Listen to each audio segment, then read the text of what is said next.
everybody, and welcome to the newest episode of Sunday Sit Down, the show where anything goes and nothing is left behind. As always, I am Steve, your friendly neighborhood lawn gnome, and I know that you guys are curious, why is your show not starting at the top of the hour? Because it is a crazy time. It's 7:45. What does that mean? Well, I realize that this also happens to be the premiere night of the last season of Game of Thrones, and I know that it would be horrible for me to actually force you all to get to your TVs at the last minute to watch the season premiere. And I know for one thing, if I would have done this at 8 o'clock, I never would have heard the end of it from my wife.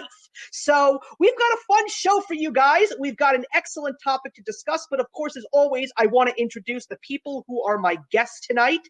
They are people who have become some of my best friends thanks to this YouTube wonderfulness that it is. We always talk, we always exchange ideas, and I have actually had the pleasure of being on their channel for one of their happy hour episodes. And tonight we're going to be discussing making a YouTube channel as a couple. So I've got Lori and Thomas here. Guys, good evening, and thank you so much for joining me tonight on the show. Good evening. We're glad to help you host this. Yeah. Yes, absolutely. By the way, I saw something happen. Is everything okay? We're great. I thought I muted the other video, but I guess I didn't, so I apologize for that. Well, one way or another, I didn't hear anything, so as far as I'm concerned, everything's fine. Yay! That's Awesome. good. Yeah, otherwise I would have definitely told you if something was going on, but no, I didn't hear a thing. But anyway, there's no reason to start any later than the present, so we're going to start with the first of 7 questions that I always have for all my guests. And as always, what I like to do is I like to start at the beginning and get a little bit of some background information. So the first thing that I want to ask really is a question that's geared towards Lori, because when I first discovered your channel, it was just Lori on her channel. So the question for you, Lori, is what made you decide to make a YouTube channel? And before Thomas joined, how did he feel about the fact that you decided to make a YouTube channel and put yourself out there for all the world to see? Okay, so first part of the question is what made me decide to create a YouTube channel? Is that correct? Yep. Okay, so it was just after, well, I think a year after Jason was born, possibly. So during that first year of Jason's birth, I was going through really bad postpartum depression. Though I wasn't really diagnosed, I refused to see a doctor at the time. Anyone watching, don't do that. That's a really bad thing to do.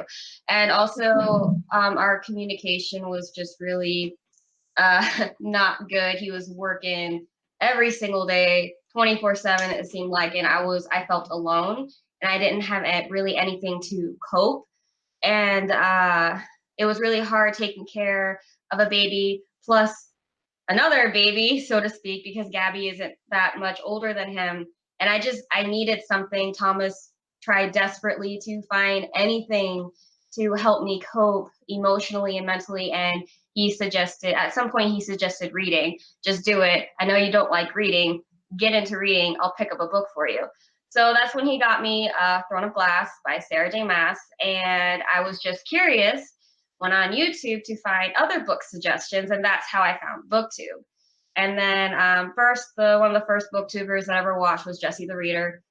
And I was like, oh, this is cool. And he made me laugh, and I haven't laughed in a while. So I looked up smaller YouTubers, and I saw that they were just, younger people around my age just talking about books. And I thought, okay, why not? This gives me something to do. It's like a little outlet for me, something just for me, and just hopefully find some way to reach to other people and just have a conversation instead of just talking to the walls. And it's kind of hard to have a conversation with your babies that don't really understand. And Thomas, he was 100% supportive. He goes, if this is what's going to make you happy, do it. I want to see you happy. I don't want to see you depressed. That's great. That's I mean, like, the whole story is definitely one that really gets people to really think. I mean, look, I'm not a parent yet, and I'm having a feeling that these are things that my wife and I, whenever the day comes that we will have our own children, these are things that we have to look out for ourselves. But my story is a little bit different, because when I actually made my YouTube channel for the first time, I wasn't even dating my wife yet. We didn't even know each other yet. So my first year on YouTube was completely on my own. I was just not a care in the world, just said to myself, I think that I can talk about popular culture, give my opinions, and just go for it. And in 2012, closer to the end of the year, I also had a second YouTube channel that was short-lived with me and two of my friends. We actually got together once a week, and for an hour, we talked about the upcoming week in football. So it was like a football wrap-up and comedy show thing. The videos are still out there. I would love to share them with you guys. They are absolutely hilarious. And one night, when I hadn't even met my wife in person yet, I was talking to her via the phone, and I said to her, or maybe it was even a text, I don't recall, but I know I wasn't sitting with her in person. I said to her, is it okay if I go right now? I kind of have something to do. And so she goes, oh, what are you doing? I said, well, I hope you don't find this weird, but I'm actually getting together with my friends for a YouTube show that I'm doing. I also have a YouTube channel on my own where I talk about movies. And she said, wow, that's pretty cool. So that's awesome. Yeah, so she is completely okay with the fact that I do all this stuff. And some of the things that have been very, very happy, making me very happy, is the fact that there have been some people that we actually have had the pleasure of introducing. I've introduced Jen to a couple of people. We are very good friends now in real life with Marissa from Blatantly Bookish and her fiance, Andy. So we see them a lot now. So and we've also gone to BookCon 2 times together. So when I actually bumped into a couple of YouTubers, I would introduce, that's the first thing I do. Here's my wife, meet her. And so like, oh wow, the wife, she exists. I talk about her all the time, but they just never see her. Okay, so here's the second question, and that is, how exactly did Thomas decide to get in on the YouTube channel? Was it something that you decided on your own, or did Lori rope you in? Okay, so I have my own channel, and it's Thomas Dawson. I think there's like 3 videos on there, a couple book reviews, a walking vlog, and I didn't really know what to do with it. Lori had her own channel, and I thought maybe, well, this will be something that we can talk about and that we have in common. And I can kind of be a narcissist. Kind of. I like to subject everyone else to my opinion, especially about books. And if it's something reading is something I very much enjoy doing, and so I was like, well, I want to spread my love of books toward other people. And by that time, I think Lori was at like 300 subs, and I was like, well, my channel's not growing. I think I want to jump in with her if she doesn't mind. And then we also have done a couple videos together too, and the feedback. Oh yes, how we bounce off each other and our interaction. I think our BookTube friends and also our viewers, they just really enjoyed how we interact with each other, and I think it just came naturally for us. So we're together, just like, why not? And we realized that we have a lot of fun filming, and it's another way for us to spend time together. Yeah, I would definitely say that the chemistry between you both is fantastic. You guys really do bounce off of each other very, very well. And some of my favorite videos that I see are sometimes where it's either just like a stare at each other, like a tiny little bicker, because that's one of the few things that a lot of people like about me and Jen. We have this funny, cute little banter. Yeah. Where we like do these like little casual arguments. Like, we know we're not really angry at each other, but we're just arguing with each other in a fun way. And so many people, whether it's people that are from our families or even people that we've actually met in real life, when we were in DC, we met up with Stacy from Stacy's Stories. And this, of course, happens in her presence. And she's like, you two are the cutest things ever. I can't get enough of this. And I'm sure that if Jen was able to actually join me for a YouTube show, she would be exactly the same way, and we'd do the exact same things. But she has actually shown up on a couple of my videos, but just not, you don't see her, because one of the few things that you guys know that I do is that I also feature Funko Pops on my show. I do collect, and my wife has a small collection too. As a matter of fact, I just did my last video and I actually featured her collection because it's like a small collection on a wall unit. So I said, I hope you all like my wife's collection.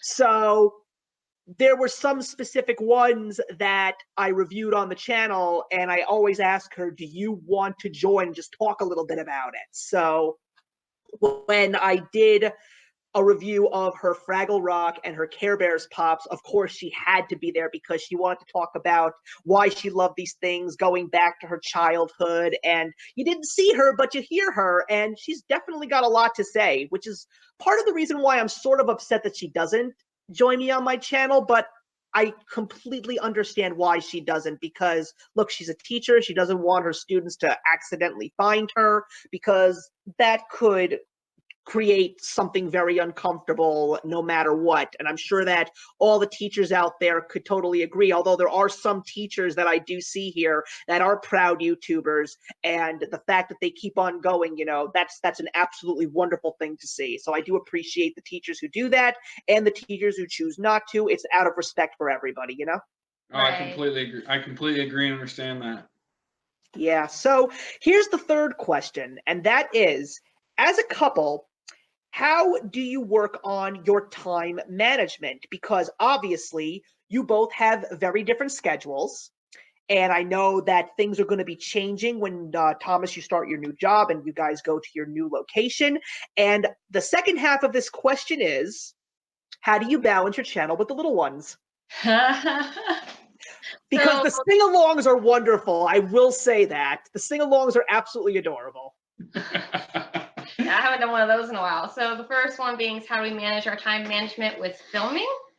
Yeah, just making sure that the both of you are just in the zone. You're able to do a good video, because the last thing that I think either of you would want is one that's basically dead on their feet and the other one is like basically wired and ready to go, because it happens. It's life, you know?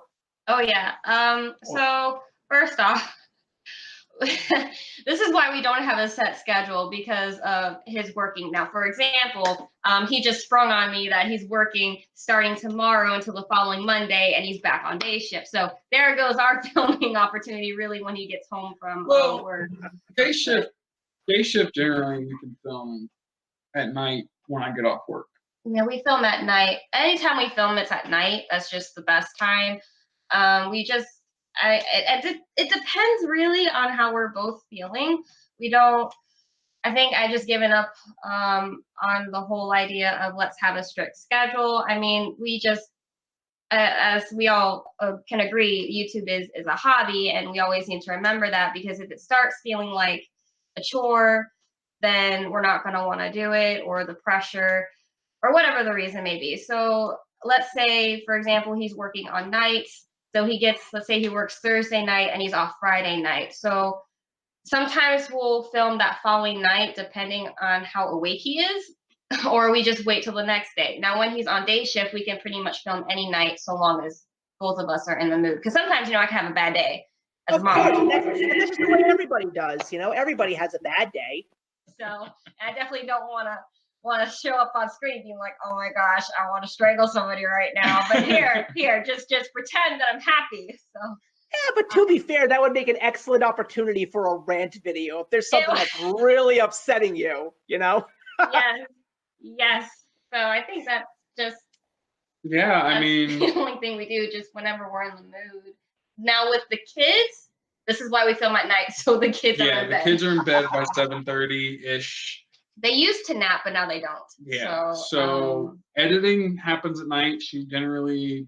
That's the only time I can edit is at night, and that's the reason why I've been going to bed really late, like at midnight, because it takes me forever, because I never shut up talking. So I noticed that if I look at our analytics, the attention span is not very long in our videos. So I think I Yeah, I see where you're coming from. I mean, it's so, my schedule is sort of structured and sort of not, and that's just because of the kind of content that I have, because I have content that I know is going to show up at a certain point in time every single month, because I know that you guys watch my channel, so you know that there are 5 specific videos that you will see that will show up on my channel every Sunday in a month. It will either be a review of one of my personal favorites, a review of a classic movie that I'm seeing for the very first time, one that I didn't see in theaters the year before but saw it this year,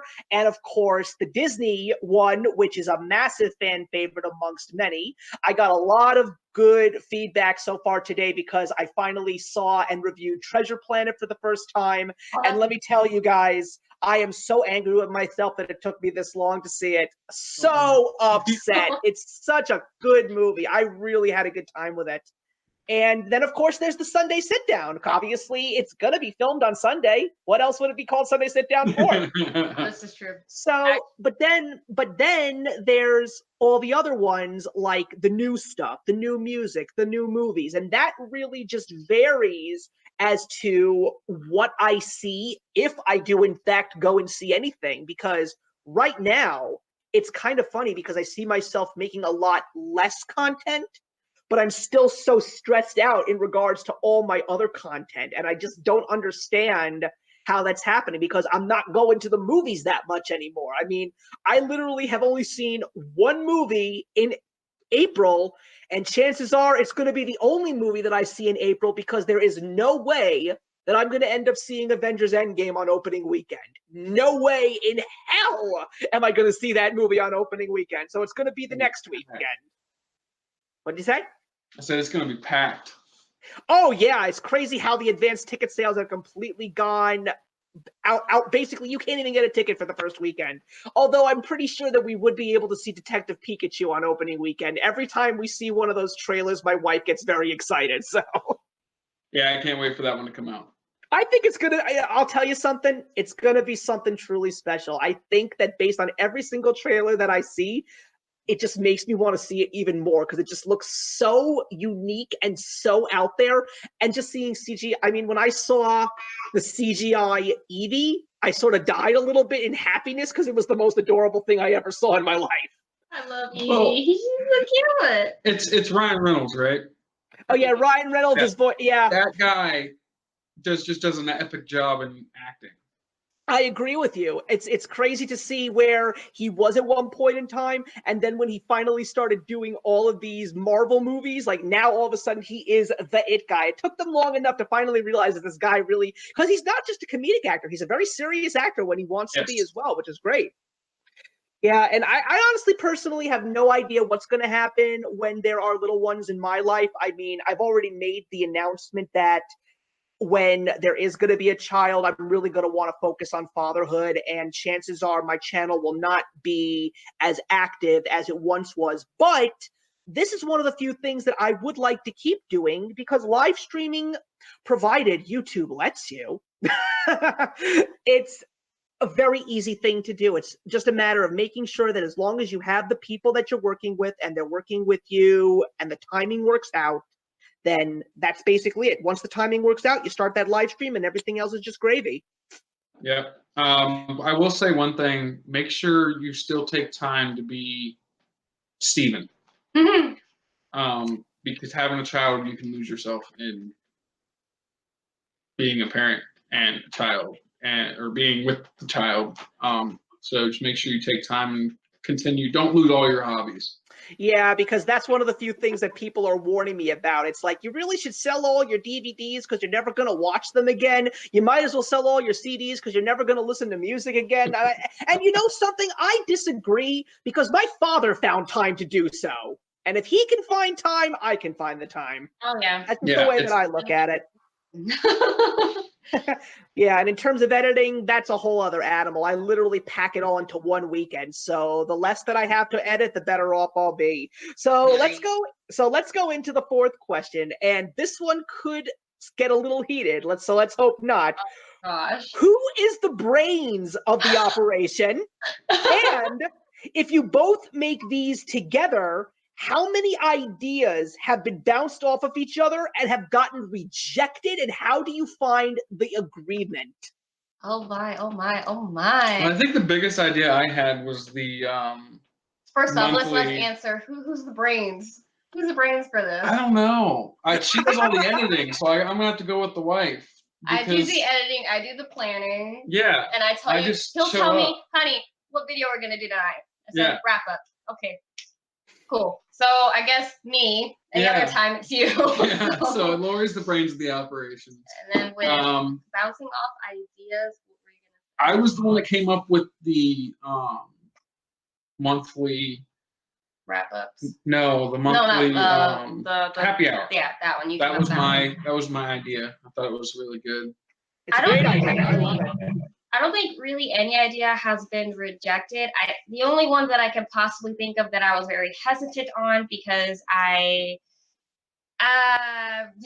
scared to express my opinion sometimes, and that would have to be with religion and politics. He's really into that, and one of his ideas for our channel was to go into some of our political and religious views, and I just instantly said, no, please don't, because I really don't want anybody to attack us. I can't handle the attacks. You could, I can't, because it emotionally gets to me. So I think that's really the only one that I was kind of hell-bent no on right now. That was probably, and that's probably going to be what my channel, because I haven't deleted it or anything, actually turns into, is political rants and maybe some fitness stuff and stuff like that. So we'll see what happens. Well, you know what's kind of funny? I mean, I went out and took a big risk last year with Sunday sit-downs, and I had Jeremy and Caleb from People Are Terrible on my show, and we talked about Donald Trump being president for 2 hours, talking about how the average American felt about living in this country under this presidency.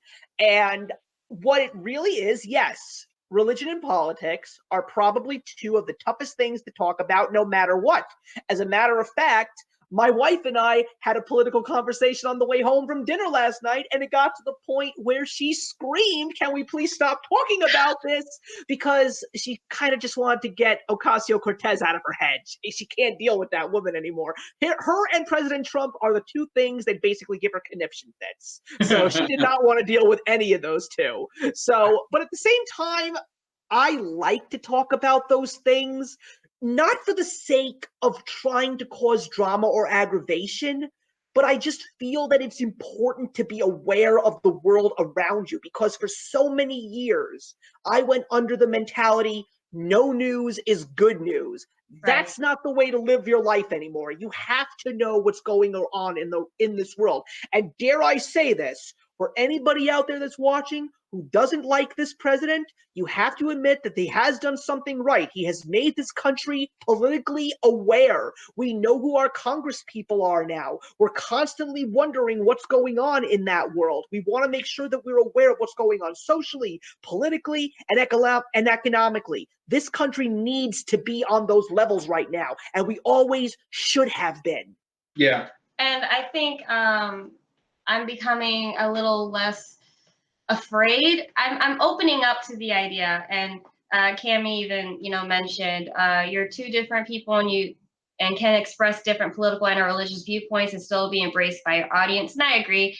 They'll find something to hitch about no matter what. People who love you will stay and agree to disagree, and those who can't handle the topic shouldn't participate. It's okay to have a mature discussion about both. And I agree with that. And that's just something that I have to work on myself. Because people can be really mean, and I'm not someone that's good with confrontation. I'm someone that if you want to make me cry, it's not that hard to do. If you want to hurt my feelings, it's not that hard to do. It's just that's just how I am. I'm very emotional, and I don't like to make people angry. He, on the other hand, he doesn't give two shits. I like to have a conversation. I don't care how you feel about it.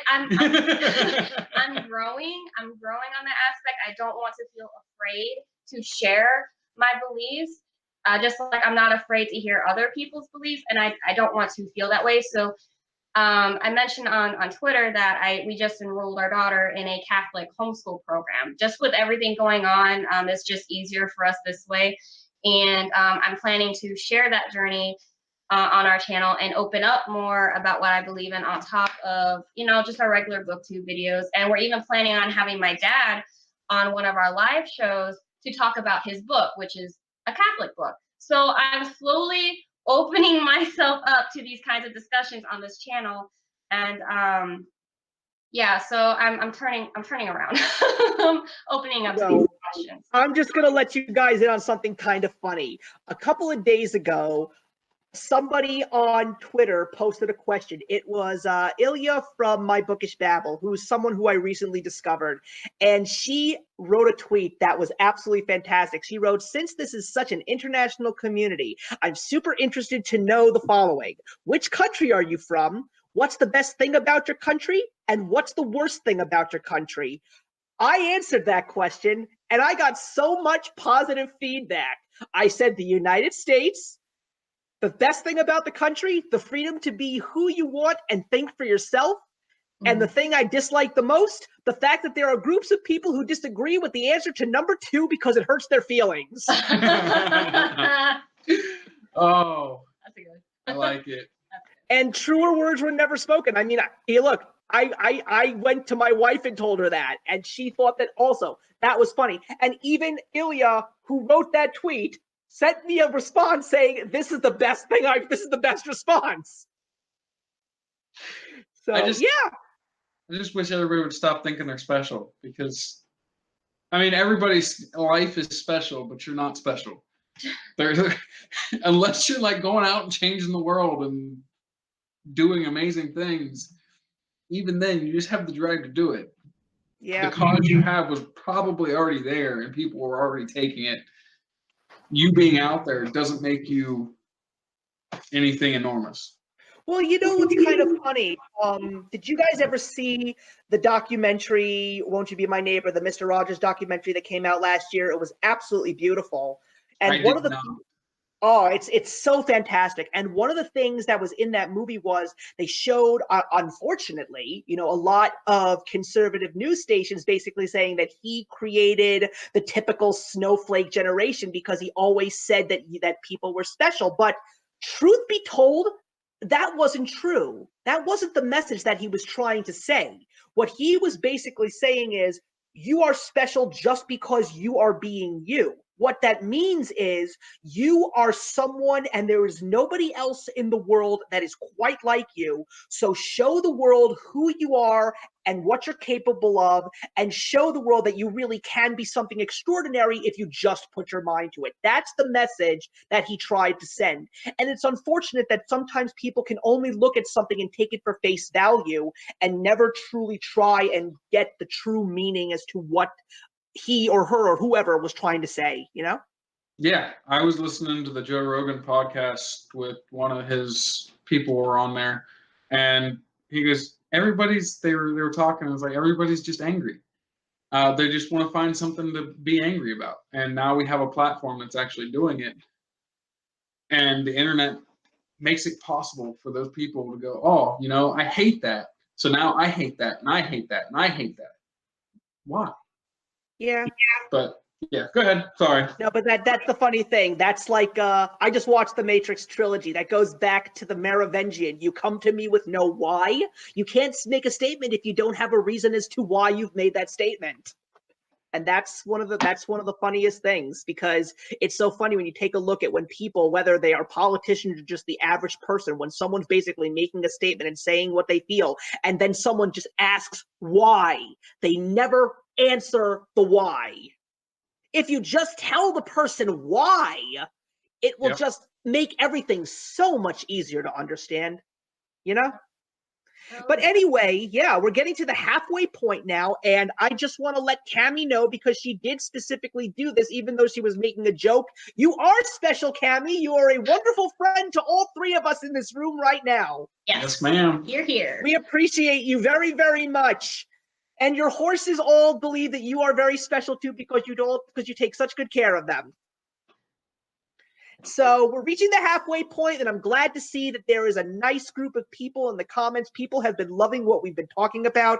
And just so everybody knows, as usual, this video will get taken down in about an hour or two, and there will be a nice intro and outro added to it, and then it will be put on my channel. I'm going to hope that it's going to be Monday at 7 a.m. because we have to remember we've got Game of Thrones to watch, and who knows how tired I'm going to be when that show is over. Because if there's one thing that Game of Thrones does, it exhausts you, or it just angers you so much because you didn't get what you wanted to see in that episode that you're willing to smash your television because of that. Yes. Oh my gosh, yes. Yeah, so anyway, let's get into the last 3 questions. And ironically, Thomas, you already answered the question. So we're still going to answer, I'm still going to ask it, but I want to see if we can elaborate a little bit more on it. And that was who came up with Happy Hour and what was the influence? Like, Thomas, what made you decide that Happy Hour was going to be a thing? You were drinking. I was drinking. I was actually, I went through a period where I was doing a lot of drinking. A lot of drinking. And I think we were in North Carolina. No, we were getting ready to go. When you suggested it, we were filming my was it my reaction video? No, No, we were trying to figure out what to do for my 1-year booktube anniversary, and we had people vote reaction video, live happy hour. We thought everyone was gonna vote for the live happy hour. We wanted everyone to vote for the live happy hour. And that didn't happen. So then Tom's like, you know what? Let's just do live happy hour anyway. Let's make it once a month.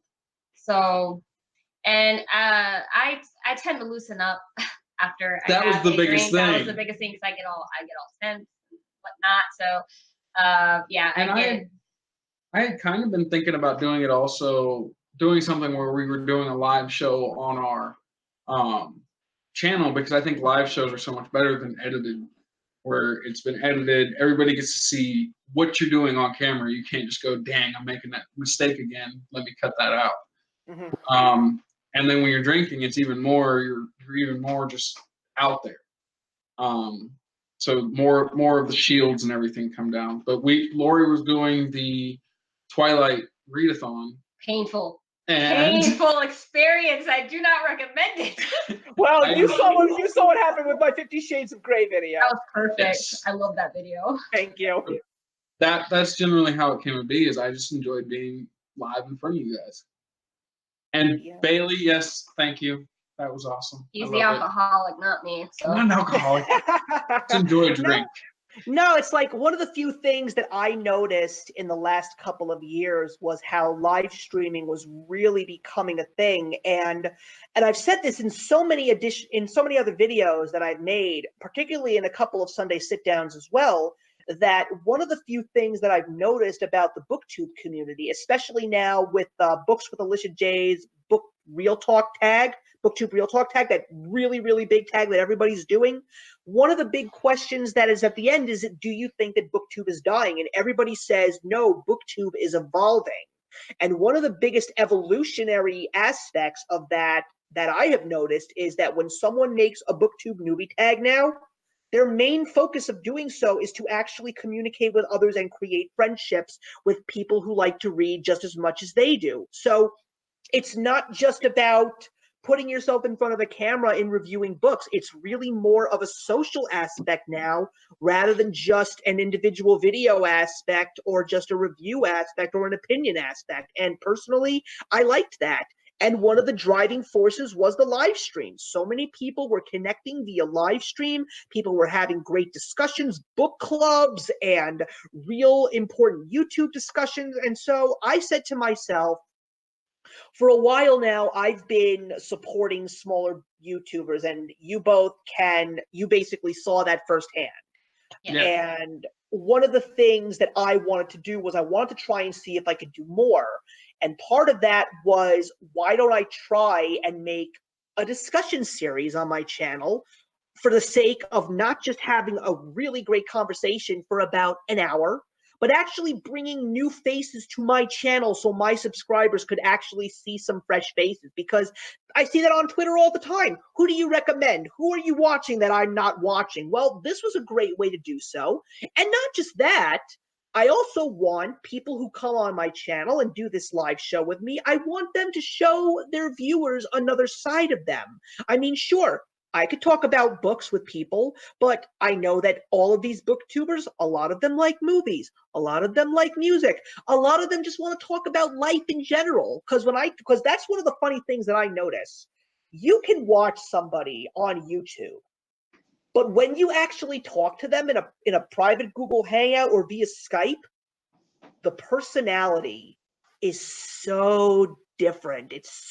And for the better. It's more down to earth. It doesn't feel less script. It feels less scripted. It feels more genuine. You're actually talking to the person, and you're just having a casual conversation.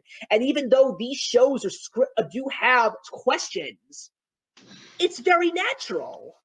Yeah. And that's one thing I really wanted to come out in the live show or the happy hour is the real just hanging out. I mean, this is us just having a drink and chilling. Well, exactly. Well, one of us. One of us. She can drink grape juice. Yeah, Cammie's in the comments right now. She actually just said something. Steve and I have been communicating for over a year, and we just had our first serious discussion about music. And that's true. I didn't even know what kind of music Cammie listened to. And all I did was I talked about the Netflix Motley Crue biopic and how much I didn't like it, and she got angry. And I was like, wow, I didn't even know you were a fan. And not just that, like, we're talking like a real hardcore Motley Crue fan, to all the respect, of course. I mean, there's no Motley Crue. I know so many great fans of it, but that's the thing. We had a long conversation about music, and we never talked about music before. So that was great. That's awesome. And I personally feel that music is something that's lacking in the YouTube community. I really want to have more conversations with people about music because I love music so much. Oh, same. Music is also another way to help calm me down. You live in the country. I think what was really funny was I actually went to temple yesterday, and the rabbi made his usual weekly speech, and one of the best things was he said, when you're doing your Passover Seder, you should definitely, if you want to do parodies of songs for tunes, you should consider the golden age of music, which is the 1960s to the 1990s, and stay away from the dark ages, which is everything else. Today. So I was like, wow. So that was pretty funny. Yeah, I love to talk about music, and that's just great. So here is the sixth question. Sometimes you both talk about some very sensitive topics. How do you both feel about the fact that you are really being upfront and honest and letting your subscribers in with some of these true real life issues that you're talking about? Because that's something that many people, whether it's in the booktube community or outside of the booktube community, are sometimes afraid to do. So how do you feel about that when you do that? I'll let you go and then I'll go. I feel extremely vulnerable. extremely vulnerable, because you open yourself up. And when you open yourself up, it can lead to many things. Of course, it can lead to a huge support system, which is what we had with our update video. But depending on the topic, it could also open up to some to some backlash. So that the backlash is always a fear. But when we open ourselves up, especially for me, I feel like, okay, they're seeing me for me. They're getting into a glimpse as to how I'm feeling right now. I'm human. I'm allowed to feel this way. I should be able to express my fears or my goals or my successes or whatever. And sometimes it's opening yourself up, as anyone knows, it's really, really hard because you don't know how people are going to receive it. But after filming it and editing it and just feeling all of the love, like I felt like I got like a big hug from our booktube family. I just felt just a bunch of love and support, and it helped. It kind of felt like they're helping me stand back up. When I fall and I open myself up to you or to anyone, I could feel everyone just lifting me back up again, just giving me like a gentle nudge saying, it's okay. You're going to get through this. We're all going to get through this. We'll get through this together. So that's how I felt. And that, I think, kind of lowered my fear a little bit to when I want to open myself up a little bit more. And I can't think. So I completely think that needs to happen.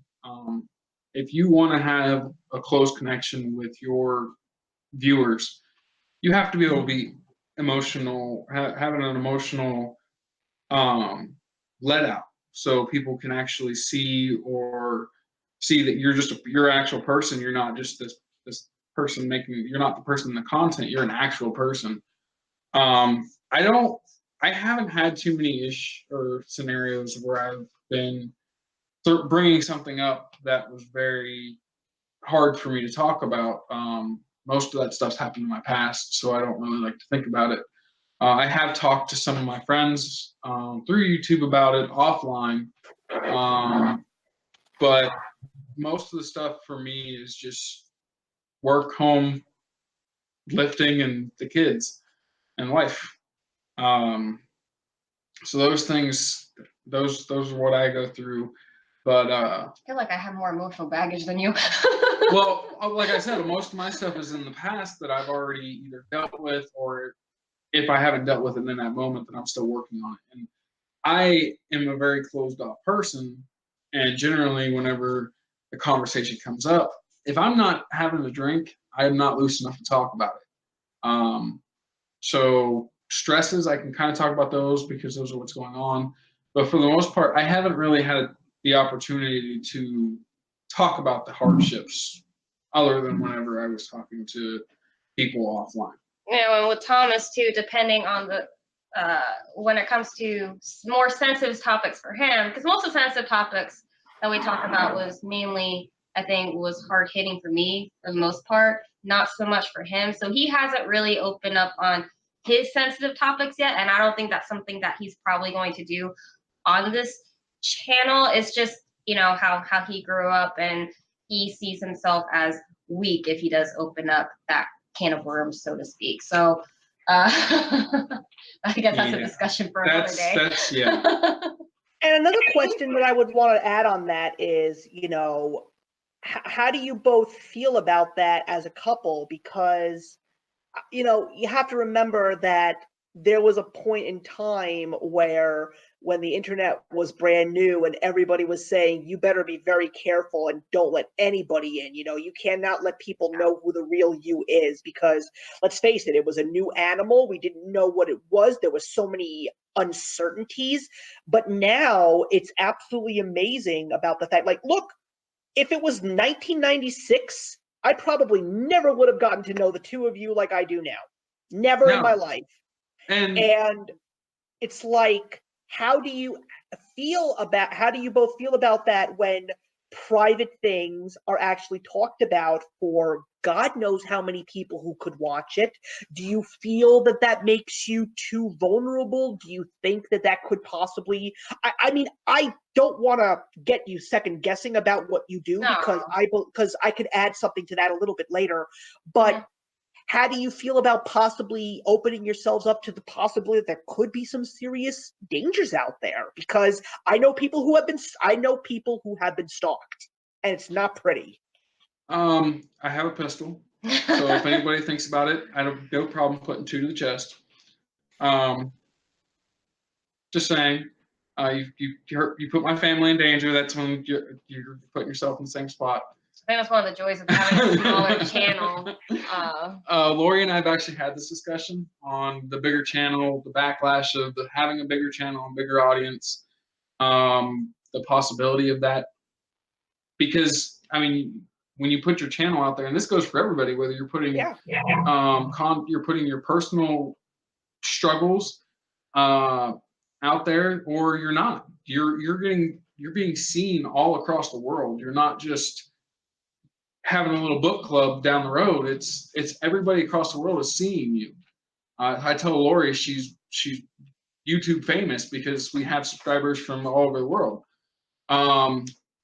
So I don't think it's a problem. Going back to that, I think the internet's such a big part of everyone's lives. Yeah. And it gives us a way. We use the channel almost as a diary, basically. When you write things down, sometimes you can realize something you didn't before. Well, when you're talking about it on camera, you're talking about it. Basically, the camera is the third party, and you go, I really didn't realize it that way. Maybe we need to have a discussion before we post this and actually sit down and talk about it. Or I'll have realizations over, even whenever we did our happy hour, there was times where I had realizations during the video that I wouldn't have thought about it like that before. So that's my aspect on that. And I'm sorry about the two to the chest comment. No, you shouldn't. Listen, you were being the devoted husband that you are to your wife and the father to your children. Listen, if I was in your shoes, I probably would have said the exact same thing. Or basically what's the famous saying? I've got a shotgun and a shovel and no one's gonna miss you. Yep. No, it's like I was always someone who was but you're absolutely right. First of all, you're right about the internet. It's a big part of our lives right now. I mean, if it wasn't for the internet, my wife and I never would have met. That's number one. And one of the few things that I also felt whenever I make a YouTube channel, I always second guess myself, like, how much do I want to expose? Like, one of the few things that I didn't do for a while was tell people when I did YouTube videos, nobody knew my name. I didn't even want to give my name unless I truly trusted someone. It took me about 4 years on YouTube to actually be willing to friend a YouTuber on Facebook, because that was something that I was very nervous about. And I was a little bit nervous about, even today, I get a little bit nervous when I talk about my faith, because right now we're in a very, very dangerous time in the United States when it comes to anti-Semitism. I get very nervous about it because, unfortunately, when I was growing up, I was living in a household where my parents basically said to me, you could be friends with whoever you want, but at the end of the day, people outside the faith may not like you. They probably will hate you. So it's not that it was a wrong way to think about it, because unfortunately you don't know. You don't know what people are like when you're behind closed doors or in the privacy of your own home. Nobody knows. Right. But I feel that in the world of YouTube right now, the more honest you are with your watchers, there's a very, very good chance that will be the more they will be honest with you.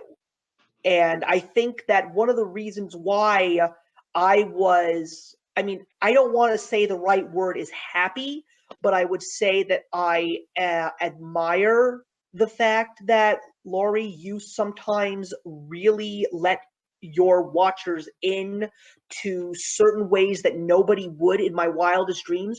And because of the fact that you do that, I feel comfortable reaching out to you on Twitter and talking to you when something's bothering me and I just need an opinion that's a little less biased. And that's one of the other reasons why I appreciate YouTube, because we all now live in times where life is complicated, no matter what. When you become an adult, it's complicated. It can still be fun. It can still be wonderful. But there's so many things that make it hard to feel those ways sometimes, because being an adult means responsibility, and the real world is not kind. It's not. And you got to find your ways to figure that out and how to make it your kind place. Yep. But what I mean by that is, I feel that when I have something that's bothering me, I don't want to talk to my parents. I don't want to talk to my closest friends. I don't even want to talk to my own wife, because they're just going to, I know for a solid fact that they will not be as critical than someone who doesn't know you as well as they do. And look, you need that. You need constructive criticism. Life can't always be sugar-coated. That's one thing I've always tried to do is, the truth is hard, and I've gotten very good at taking the hard truth and giving it. And you have to be completely 100% honest with people, or one, they'll either walk all over you, or they'll constantly lie to you. Yeah. And I also find it so interesting, and not necessarily, actually, it has happened to me a lot more often because it's happened to people that I know. I also find that people who I've actually known in the real world, I could end up having to break those friendships because they ended up being extremely toxic. And I never, at least, knock on wood, like right over here, I have yet to have actually met somebody through YouTube, whether it's someone that I'd actually only talked to via Skype or someone that I've actually met in real life. I have yet to actually find someone who literally took my kindness and my friendship for granted and just basically, stomped on it, then threw up on it, and then took a massive dump all over it. I still have yet to find people like that through YouTube. I hope that never happens, but I have met people in my real life where I actually have had to burn bridges. Yes. Yeah. I mean, I've burned family. I'm a firm believer of family will stab you in the back before anybody else will. I have no problem if you're a toxic person. I don't need that in my life. I don't need that in my marriage. I don't need that in my relationship with my children. They don't need that in their lives. That's just, you're done. I have no need for you. And I haven't had that in YouTube, but we have had it in our personal life. Yeah, it's a very hard thing when it actually happens. But at the same time, with every negative, you have to try and turn that into a positive. And one of the few things that I have realized is that I don't even know off the top of my head how many bridges I've burned. I've severed so many friendships in my life. And the funny thing is, I still feel at the end of the day it was the right thing to do, because I take a look at where I am now and I always find things getting just a little bit better. That light at the end of that dark tunnel seems to get a little bit brighter whenever I do these very hard decisions, and I don't feel guilty about it. It's a hard thing to do, but then you just have to take a look at where the future led you. You have to basically let a little bit of time pass and then look back and then realize, wow, you know what? I did make a good decision, because I remember when I think the last time I cut off a toxic friendship, I still remember the reasons as to why. And I still remember them basically coming back to me asking for forgiveness and trying to make up. And I basically said, no. Yeah. No, I don't want it. And they thought that it was very selfish, but something? I had to be selfish. Sometimes people need to understand that you, meaning your individual self, you come first. Alongside, and when you're married with a family, your wife or your husband, your children, that's your collective you. Yep. So you got to put yourself first, and you got to love yourself first, and you got to make sure that you're okay before everybody else out there. I've even said this, and it's a hard thing to say. I say, when you take a look at everybody in your life, your family, your closest friends, your job, your friends are, I hate to say it, they're the lowest on the ladder when it comes to everybody else in your life. They really are. Yeah, it's a hard thing to say, but it's true, because you have to take care of there's so many things that you have to take care of first. All right. Well, I'm quite surprised with the tone that this whole live show took, but you know something? I said to people this was going to be a very important show, and I'm glad that all these topics are being covered, because quite frankly, for those of people who are watching, look, I'm already seeing there are people in the chat that are married with kids, about to be married, or even still single. So take all of this information in stride, everybody. It's very important. So the last question is going to be, where do you think your channel is going to go in the future? And will the kids be a little bit more involved when they get older, or will they actually have channels of their own if YouTube still exists? Where do you think our channel is going to be in the future? Honestly, it's going to be a lot of books still. April's been a good month for reading. I would like to see possibly getting authors one day if we ever get big enough. Have conversations with authors about their books. We're actually going to be doing that with our father-in-law, for my father-in-law. That would be a really cool thing. I think that would be awesome for BookTube. And I think authors would really get their names out there, especially small ones. That's great. Another thing too, as I mentioned earlier, since we're going to be homeschooling our kids, I'm probably going to be add more, maybe document our homeschooling journey. That's great. And just incorporate more family type videos. Maybe even kind of like, I don't know, maybe mom diaries, because I want to be able to connect to other moms.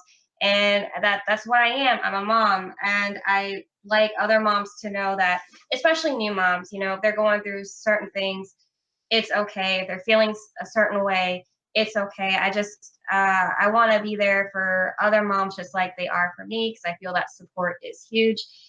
And it's just something, doing my part to kind of get rid of all the mom hating or parent hating in general, or like hating on dads that stay at home if that's what they want to do when the mom goes out, or just stuff like that. More family type of videos. And yeah, if the kids get older and they want their own YouTube channel, I'm not against him. He has conditions though. My thing is I will be present during every aspect of the video, because there's so many issues with child pornography, Yes, where absolutely. people are being taken advantage of and not realizing it, because kids are very easily targeted guided into doing certain things. They're very manipulative. Yes. So I agree with you. Yeah. I agree with you completely on that. But that, I'm pretty sure that, especially with the new videos that I have planned coming up, they'll be in future videos a lot. It'll probably help keep my sanity too. But as in coming onto our channel, and if they really love books, or they have something that, they really want to talk about something, or maybe bring up an issue that we haven't already brought up, most definitely, I have no problem with that. That's great. Yeah, I actually had this conversation with Jen literally at the dinner table last week, and she said to me, "Your child is not going onto your YouTube channel." Because like my sister, she doesn't post any pictures of her daughter on her Facebook page with respect. She doesn't want to show anybody off, etc., etc. But I asked her, would you at least let me like say that I took a long hiatus and I get on my channel and say to everybody who's watching, here's the reason why I haven't been on YouTube for a while, and just show a little baby just like crawling all over the place for just like maybe 2 seconds. She goes, okay, you could do that. Well, I think when by the time our children hit 13, 14 years old, just how big is the internet going to be? Exactly. Where will YouTube even exist? Is it even going to exist? Where will it be like MySpace? Yeah, is it going to be like MySpace? But I think YouTube, Facebook, Twitter, Instagram, they're all so big that I think they're going to be around for a while. I personally think Facebook will be gone, though. I think Facebook might be gone soon. It's pretty big. Well, based on how many times it's getting grilled on Capitol Hill? Well, it's getting grilled on Capitol Hill. Freaking the other ones are getting grilled on everywhere else. Yeah, I know. Exactly. It's scary. But yeah, but I agree with you. But yeah, so it'll be an interesting experience to sit down and talk about and everything. I think the internet's going to make it to where you have to have the tough conversations with your children a lot more, or a lot earlier than like people had to at my age, or when I was younger, or whenever you were younger. Those conversations have to come a lot earlier and a lot harder and a lot I'm having a brain fart. Yeah, I mean, I think that my show is definitely going to get a lot smaller because when a child comes into my life, I know that that's going to be my main focus because I really want to make an effort to make sure that my child. I would love for my child to follow in my footsteps, but I know that they're their own people. But I definitely, at a young age, want to expose my child to all the things that I loved when I was a kid. And as long as I at least give them a taste, after that, they do with it what they will. Look, if I end up finding out that my son or my daughter or kids end up not wanting to see a single Star Wars movie or an MCU movie, you know what? It's their own thing. If they want to listen to country music instead of heavy metal, I'm all for it. I don't care. They're their own individuals, and I'm completely okay with that. But anyway, everybody, that officially reaches our cutoff point because we want to get in watching Game of Thrones in about 15 minutes. So that's all we've got for today. So Lori and Thomas, I just want to say thank you both for coming and allowing me to have you guys as my guests on Sunday Sit Downs. Once again, everybody, this video will be back up hopefully 7 a.m. tomorrow, which is the 15th of April. And if it's not, it will be up no later than Tuesday. It all depends on how energetic I am after Game of Thrones. But anyway, everybody, thank you so much for watching. I'm looking forward to getting back with you guys for another great topic, but more important, another great YouTuber to discuss it with. In the meantime, I will see you in the next one. Bye, guys. Hey, thank you so much for stopping by my channel today. If you're new here and want to see more of what my channel has to offer, please click on the link to my last video or hit that subscribe button to be kept up to date with all of my uploads. Content of all sorts is posted here quite often, so trust me, you do not want to fall behind. I will see you in the comments, and actions speak louder than words.